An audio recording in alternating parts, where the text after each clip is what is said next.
So hello guys, welcome back to my channel. It's Marubi Marinzuki for today's video. What's inside of my bag? So nagawa ko na ito siya natin ng intern student pa lang ako sa social work student intern. Nagawa ko na itong inside of my bag. Nang dinadala ko tuwing intern ako pumunta sa barangay, sa community, ganyan.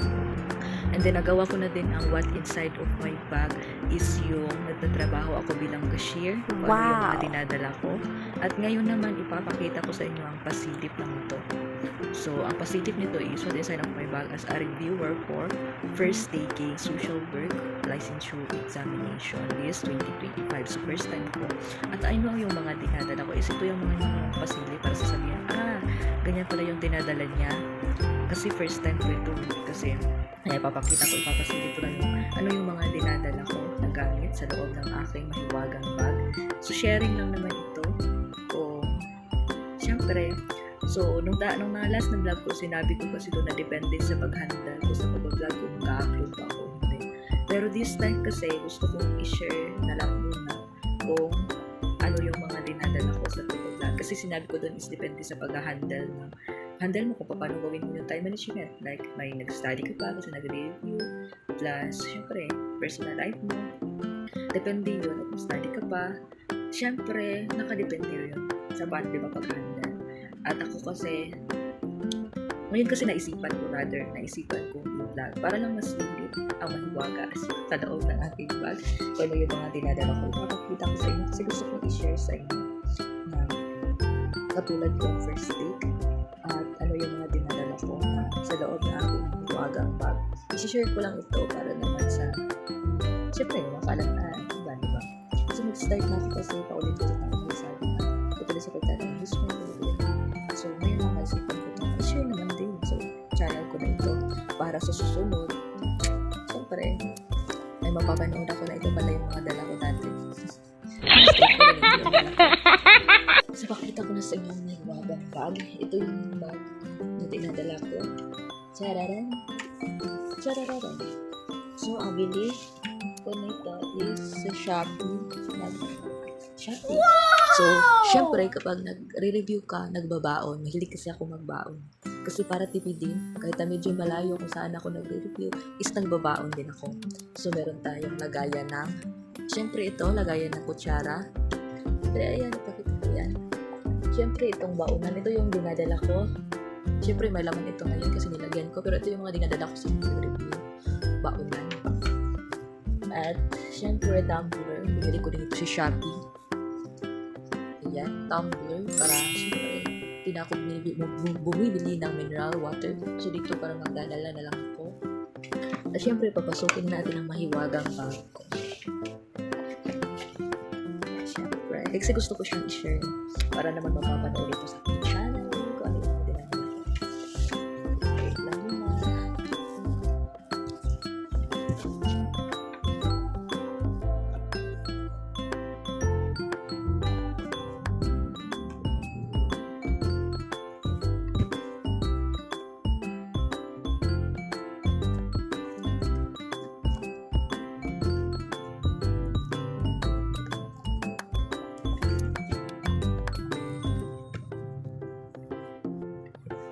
So, binuksan ko ng aking mahiwagang bag. So, ayan, yan yung libro namin sa social work. So, itinala ko siya from in case of emergency na kailangan. Pero okay naman kasi hindi naman nila yung libro na. So, ayan, ipapakita ko pa yung folder. Dala ko yan. So, may mga handmade na sulat ko. Mas prefer ko kasi mag-handmade na sulat kaysa printed kasi gasto din yung print. Although, gasto din ang bond paper. Pero mas gusto ko yung ma-effort at hard work ako from handmade.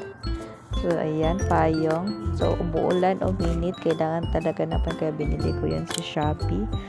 Kasi nga, gusto ko kasi na para hindi tayo magkakasakit. Health is kailangan. So, ayan. Yan din yung kasama sa pagbili ko sa Shopee na bag. So, nilalagyan ko siya ng mga ballpen, lipstick. Ayan. Para may ano din. So, nalagyan ko ng gamit. Kasama na yan sa pagbili ko sa Shopee na yung bag na yan. Tapos, ano pa ba? Tapos na ako sa kinalakihan. Doon naman tayo sa maliit na zipper. Kano yung mga nilalagay ko na gamit. Siyempre, ipapakita ko na para mapanood nyo. Sharing is caring. So, isi-share ko tong vlog na ito kasi sharing is caring. Ayan, may tumbler. Kailangan ko rin yung tumbler sa naigib ng tubig, no? Para hindi na tayo bibili ng mineral water. So, ayan. So, ayan, tsara lang. The important ball pin at saka lapis. Siyempre, sharpener. Siyempre, kaya anahan sa lapis. So, may ipit din ako in case na gusto mag-ipit. So, pwede din nyo ilagay ang ano ko dyan. Ayan, So, ayan, tapos yun ang mapanood ang aking what's inside of my bag. So, syempre, sinishare ko sa inyo kasi para naman din sa mga kaalaman din. Kasi nga, yun, meron na kayong, na yan pala yung dinadala ko, at least may kaalaman kayo. And then, ang importante talagang dinadala is yung lapis. Kasi tuwing nag-e-exam, lapis talaga kasi kapag sa PRC ka na, kailangan talaga yung lapis. The importante is yung lapis. Syempre. So, napapanood dito, nagbabaon ako. Syempre, ayan. At syempre naman, is i-share ko sa inyo ang morning routine. Hindi ko ipapakita sa inyo kung ano yung naliligo pa ako, nagbibihis. Hindi ko na ipapakita kasi gusto ko lang sasabihin lang. Pero hindi ko ipapakita na para sa dati na yung morning ko sa cashier, nakikita yun, naka-uniform ko. Hindi, dito ko na siya i-share yung morning routine ko. So, ang morning routine ko talaga is, ayoko na ipakita, naligo ko, nagbibihis ako, pupunta, hindi na, dito pa lang i-share ko na. So, ang aking morning routine, papunta doon sa review center, is yung na-try, syempre, ng first day ko, Monday. So, ang Monday is May 19, 2025. Kasi Monday and Tuesday ang exam ko for the review. Monday, Tuesday lang. So, mga 8, mga 7, babiyahin na ako. Tapos sa pag-alas 8, dapat nandoon na, diba? So, ako kasi, gumigising ako ng 4 kasi nagsistudy. Natry ko na kasi first day. Yung first day ko kasi experience, I share ko sa inyo. Malapit akong malate kasi hindi ko alam kung napupunta itong sa review center. Alam ko, narito sa Jensen, pero hindi ko kasi napuntahan pa. So, malapit akong nawala kasi hindi ko alam saan pupunta. Pero nung nakapunta na ako, dito pala. Tapos, at second time ko pagka-Tuesday, kaya Monday, Tuesday naman yung klase ko. Tapos pagka-Tuesday, alam ko na. So, hindi na ako nalit. Alas 7 pa lang, nandun na ako. So, ayan. Ano yung experiences ko. At saka, actually, ang double ride ako. Pero minsan mahangyo din or masasabihan ko yung mga driver na sana. Pero medyo malaylay kasi dito sa boarding house ako. Ganito, ganyan. So, hirap din. So, 4, gumigising ako dahil nagsa-study. So, sa second time ko na ito sa Tuesday, gumigising ako ng 4 p.m. Tapos, inaantok pa ako habang nagsa-study. So, balik akong tulog. Tulog ang mata ko, hindi ko kaya. Nag-study ko. Naantok ang mata ko, hindi ko kaya. Natulog ako. Ang mga 5, naluluto na ako. Tapos, pag naluto na, syempre, maliligo. Pag nagluto ako, bago pa ako maliligo.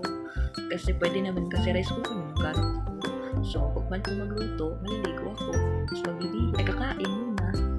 Tapos magbibihis. Tapos kakain. Dahil kakain, tapos wala pang bihis, diba? Ano yarn?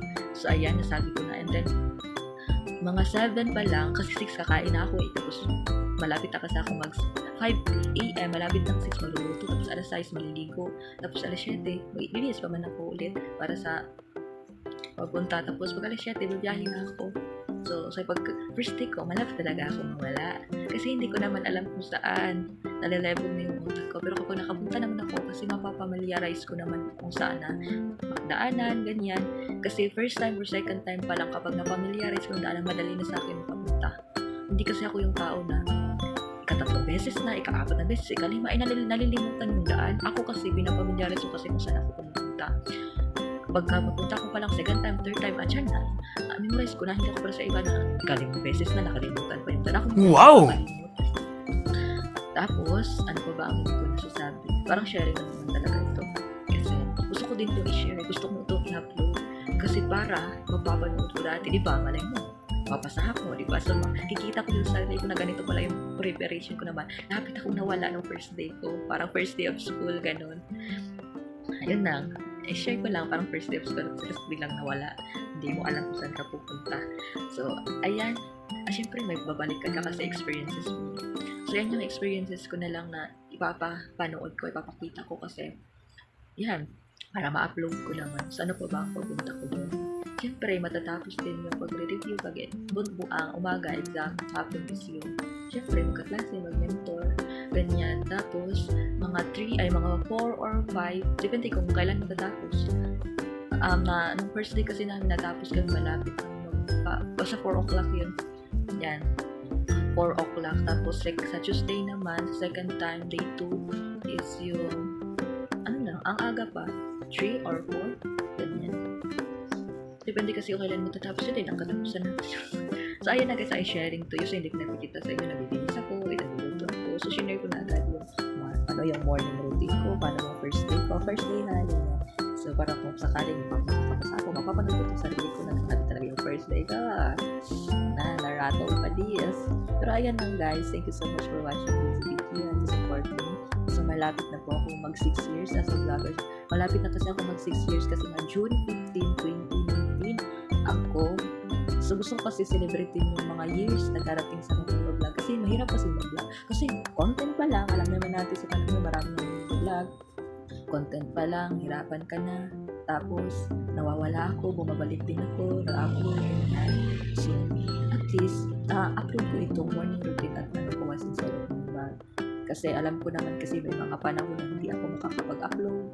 Pero at least naman, this time makapag-upload ko yung morning routine at saka bago yung mga panahon na hindi ako makakapag-upload kasi gusto ko pang i-share. Kasi nga first taker, so para naman pag mapanood ko ito soon, sabi ko sa'yo, grabe talaga yung first take ko.